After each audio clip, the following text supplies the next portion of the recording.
Alors d'abord, comme conseillère presbytérale, c'est quand même d'œuvrer, de se mettre au service pour annoncer qu'on n'est pas tout seul dans la vie, que quelqu'un nous a aimés en premier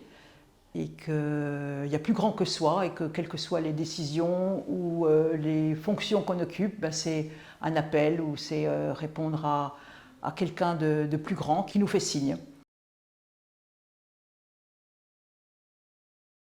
Quand on est présidente du conseil presbytéral, il y a quand même un axe à donner, une direction à donner, le sens à donner. Pourquoi on fait tout ça? Donner l'envie, générer la motivation, mobiliser les équipes, mais aussi leur faire confiance, leur proposer des actions qui soient à la mesure de ce qu'ils peuvent faire, de les encourager, de les féliciter aussi, de prendre des moments de pause aussi où on peut se remercier, dire voilà, on a bien réussi ça, ou là peut-être qu'on pourra faire mieux, mais c'était déjà super bien, les paroissiens ont été contents, les associations ont été contentes, et de donner vraiment une âme à ce qu'on fait pour ne pas œuvrer dans quelque chose de routinier, mais dans quelque chose qui se réinvente au fur et à mesure, en se donnant les mains, en le faisant ensemble.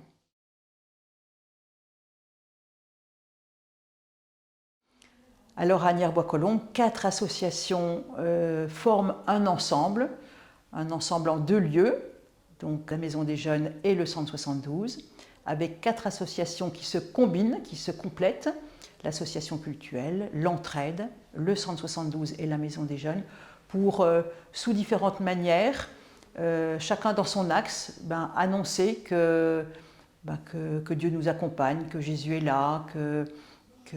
la vie est belle, qu'ensemble on peut le dire un peu plus loin,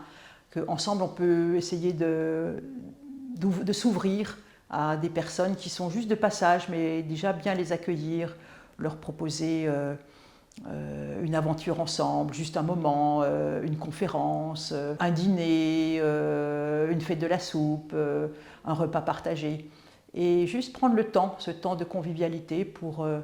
expliquer ce qu'on fait, peut-être donner envie de revenir déjà, et puis peut-être trouver des personnes qui ont envie d'œuvrer avec nous en se donnant les mains et en faisant ensemble. Alors une année, je dirais, avec peut-être un souffle différent, un souffle nouveau. Justement, on va proposer le culte de rentrée sur le thème du souffle, parce qu'on repart dans une nouvelle aventure. Denis s'en va, un seul pasteur pendant 1 an. Certains ont peur, les paroissiens sont inquiets. Mais on a essayé de mettre en place des binômes qui vont reprendre telle ou telle fonction, telle ou telle mission, tel ou tel rôle, pour l'assurer peut-être de façon un peu différente ou de façon moins fréquente, mais quand même pour accompagner chacun et pour proposer toujours ces temps de réflexion ensemble, d'approfondissement de la foi, de partage de la vie et du culte